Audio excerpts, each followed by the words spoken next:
Halo, assalamualaikum warahmatullahi wabarakatuh. Eh, Kali ini saya akan membahas tentang analisis isu kontemporer. Nah, dalam analisis isu kontemporer ini, isu terhangat kekinian ya, yang perlu kita pahami bersama itu sedang dihadapi oleh Indonesia. Ada 3 hal ya. Yang pertama adalah tentang narkoba ya. Yang kedua adalah tentang revolusi industri 4.0. Kemudian yang terakhir adalah pandemi COVID-19. Oke, baik, yang pertama adalah permasalahan tentang narkoba. Nah, oke, kita mulai dari sekarang Indonesia sedang menghadapi yang namanya darurat nasional, darurat narkoba nasional. Kenapa bisa kita sebut seperti itu ya?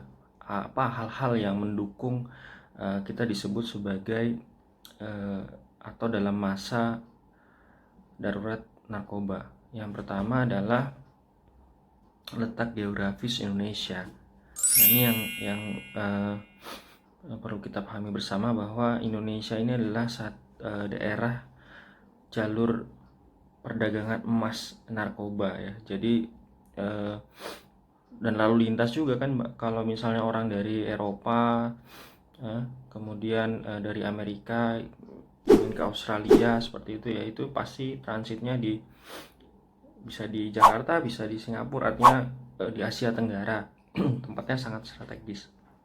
Nah, itu yang pertama. Jadi Indonesia ini sebagai jalur emas perdagangan. Jadi pada prinsipnya sebenarnya Indonesia ini bukan penghasil ya, tapi sebagai pengguna. Nah, yang kedua adalah demografi ya. Demografi di sini adalah populasi. Nah, di Indonesia itu pangsa pasarnya itu tidak hanya merambah di orang dewasa atau remaja, tapi sekarang mulai ke anak-anak. Nah, bahkan dari harga pun Indonesia ini termasuk yang menggiurkan. Per gramnya tuh bisa sampai 1,5 juta. Nah, ini sangat mahal sekali, sehingga merupakan pasar emas bagi apa namanya pasar emas bagi para pengedar gitu ya, para supply gitu. Karena Indonesia sebagai pengguna yang lumayan cukup banyak. Nah, seperti itu. Banyak sih sebenarnya lagi yang menjadi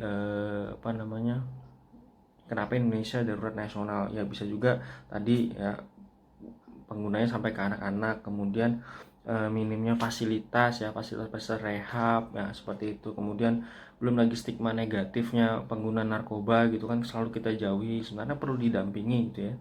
Nah, kemudian penegakan hukum yang mungkin belum terlalu efektif, seperti itu. Terus modusnya macam-macam ya. Ada yang masuk dalam permainan lah, adalah yang pengedarannya dari makanan. Nah, ini yang perlu kita pahami. Terus selain itu juga sekarang lapas sudah menjadi satu tempat yang mengerikan atau menjadi tempat yang justru di situ pemimpin pengedarannya dari situ. Nah, kira-kira seperti itu. Nah, itu yang menjadi kenapa Indonesia menjadi satu ditetapkan sebagai darurat nasional. Nah, kalau kita lihat dari populasi ya, penyebabnya apa ya? Pertama, kenapa kita di Indonesia itu banyak mengkonsumsi narkoba? Pertama adalah resiko pekerjaannya ya. Resiko pekerjaannya misalnya stres dan segala macam, itu kan pengen efek yang memberikan ketenangan, padahal posisinya salah gitu kan. Posisinya salah menggunakan narkoba. Nah, terus itu juga gaya hidup. Nah, gaya hidup ya, dari teman ke teman, coba-coba jadi suka, mulai dari cuma malam minggu, kenapa nggak malam Kamis, kenapa nggak seterusnya, akhirnya pakai sendiri di rumah. Nah, ini terus dukungan finansial juga. Nah, ini ya, uang. Nah, gitu ya. Terus minimnya terlibat dari penggiat pencegahan narkoba. Nah, ini yang perlu kita tanamkan dalam diri kita. Nah, efeknya apa sih kalau misalnya bagi pengguna nih yang sudah menggunakan narkoba? Nah, itu ada yang disebut dengan halusinogen. Wah, dia suka berhalusinasi ya. Kemudian yang kedua adalah depresan. Nah, depresan jadi sifatnya lebih ke ini apa? Suka marah-marah, nah, seperti itu. Marah-marah nggak jelas. Nah, itu dampaknya seperti itu.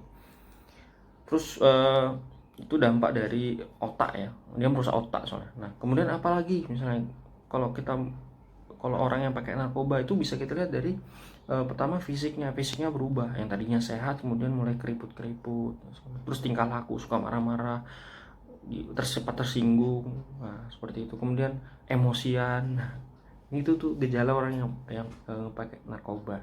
Nah, solusinya apa? Bagi kita untuk menyelamatkan ini, yaitu tadi, kalau di BNN itu ada mereka membuat satu program pemerintah melalui BNN, P4GN ya.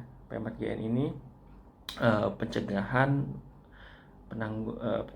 peredaran penanggulangan gelap narkoba. Nah, seperti itu. Nah, di situ dia sudah memberikan sosialisasi, kemudian ada regulasi. Nah, tinggal penggiatnya nih. Penggiatnya siapa aja? Bukan hanya BNN, tapi kita juga selaku masyarakat juga harus peduli terhadap itu.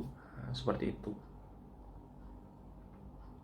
Nah, di BNN itu sebenarnya mereka udah memberikan satu rekomendasi. Jadi tindakan pencegahannya seperti apa, kemudian saran-saran rehabilitasi, kemudian pemberantasannya bentuknya seperti apa.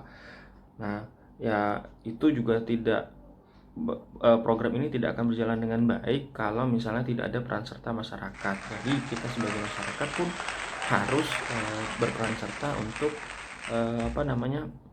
memberikan sosialisasi ya kepada masyarakat ya, terutama kalau misalnya saya ini dosen ya, berarti ya saya akan memasukkan ini rekomendasi P4GN ini ke dalam bahan ajar saya. Nah, seperti itu, sehingga akan terciptalah satu lingkungan yang sehat dan bebas narkoba. Nah, kira-kira itu yang bahasan dari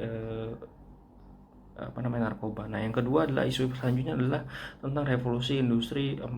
Nah, apa sih kalau yang kita pahami tentang revolusi industri 4.0? Pasti di otak kita berbicara masalah digitalisasi, kemudian ya semua serba cepat. Nah, ini perlu perhatian ya, karena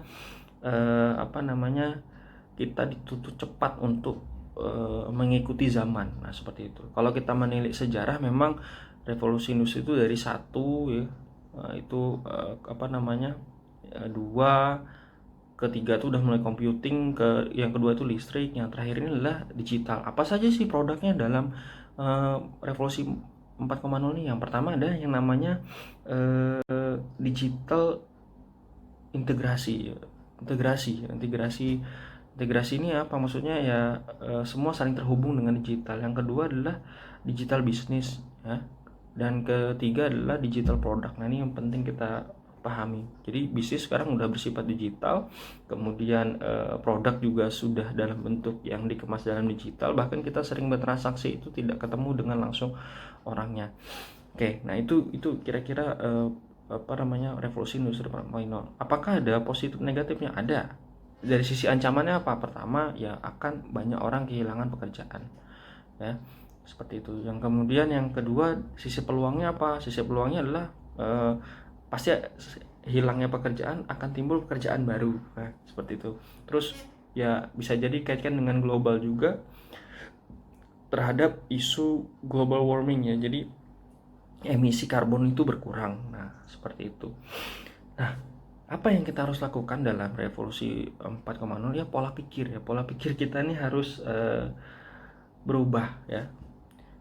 Berubahnya tuh seperti ini. Jadi kalau dalam revolusi industri 4.0 ini kita harus dituntut untuk berpikir ini kompleks problem solving. Jadi pasti akan banyak permasalahan-permasalahan asing yang perlu kita selesaikan dan kita temukan solusinya untuk masa depan. Nah, seperti itu. Kan masih akan banyak masalah-masalah yang tidak kita ketahui sebelumnya. Nah, seperti itu.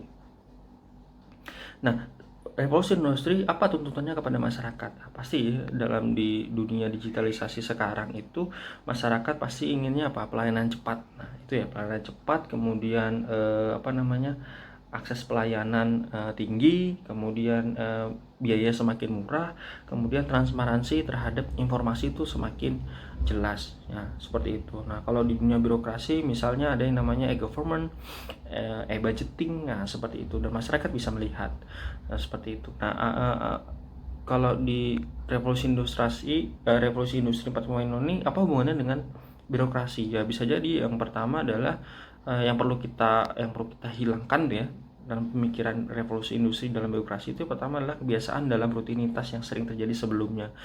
Kemudian budaya paternalistik ya, yaitu dari atas ke bawah ya, seperti itu, perintah langsung dari pemimpin.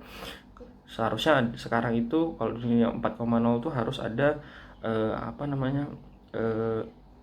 inovasi-inovasi dari karyawan. Karyawan juga punya hak untuk memberikan satu masukan kepada pemimpin, jadi saling bersinergi seperti itu ya. Kemudian apalagi yang perlu dihilangkan, rezim. Nah, ini yang sudah tidak perlu lagi, jadi kita harus saling bersinergi. Nah, seperti itu.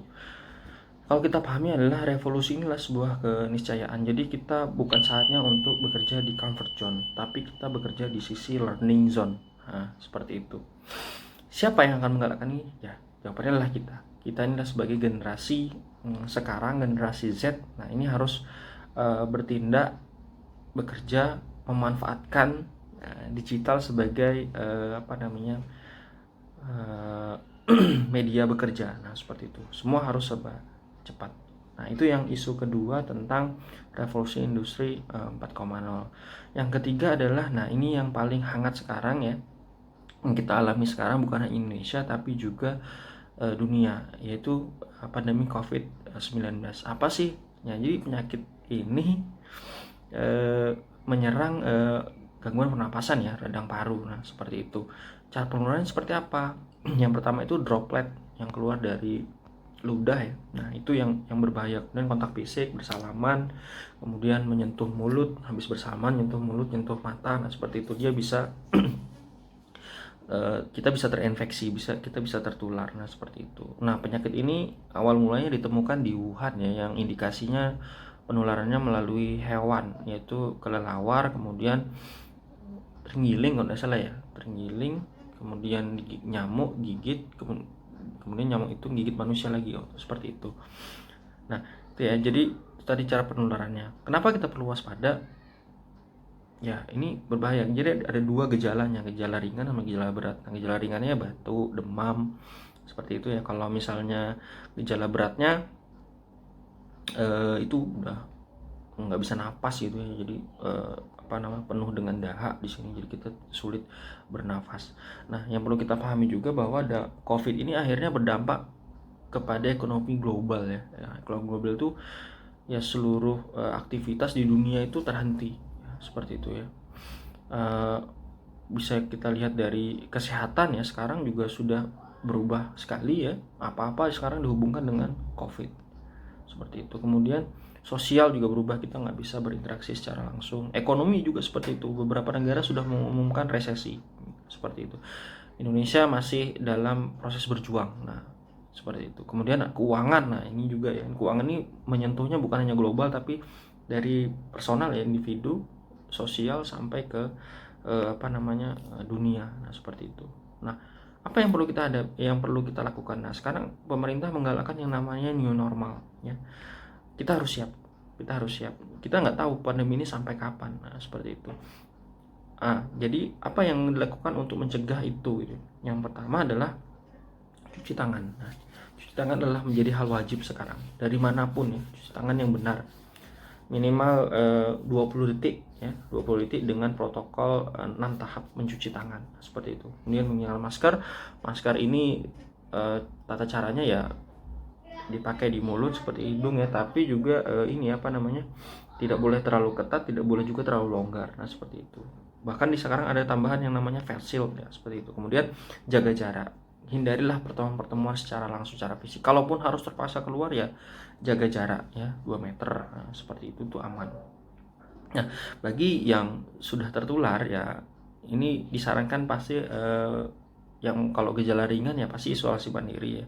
Kemudian kalau gejalanya sedang itu pemerintah sudah menyediakan tempat untuk semacam pusat ini ya, pusat kesehatan yang seperti itu ya. Kemudian kalau yang gejala berat ada rumah sakit yang ditunjuk untuk menangani itu. Nah, seperti itu. Nah, itu secara fisik toh. Nah, yang perlu kita lakukan juga adalah menjaga kesehatan secara mental. Nah, ini penting ya, yang mental. Jadi kalau misalnya kita baru keluar gitu, pulang-pulang, aduh, aku nih terinfeksi, enggak ya? Ini kita harus dibangun nilai kesehatan mentalnya juga harus diberikan nilai-nilai positif sehingga antibodi kita terus uh, meningkat. Nah, kira-kira seperti itu. Nah, jadi pada prinsipnya adalah kalau COVID ini adalah kita sadar diri dulu ya, sadar diri dulu seperti apa dalam pencegahannya. Kemudian ada prinsipnya sih sebenarnya, kalau bisa jangan tertular, kemudian tertular jangan terinfeksi, kemudian terinfeksi jangan sakit, nah, seperti itu, kemudian sakit jangan parah, nah parah setelah itu parah jangan mati. Nah, kira-kira itu. Nah, artinya ini perlu jadi perhatian kita semua bahwa COVID ini kita nggak tahu ya sampai kapan. Jadi kita perlu mensosialisasikan baik diri kita, keluarga, tetangga, lingkungan kerja, sehingga pandemi ini bisa diatasi dengan cepat. Terima kasih, itu yang saya bisa sampaikan dalam resume Anies Isu Kontemporer. Assalamualaikum warahmatullahi wabarakatuh.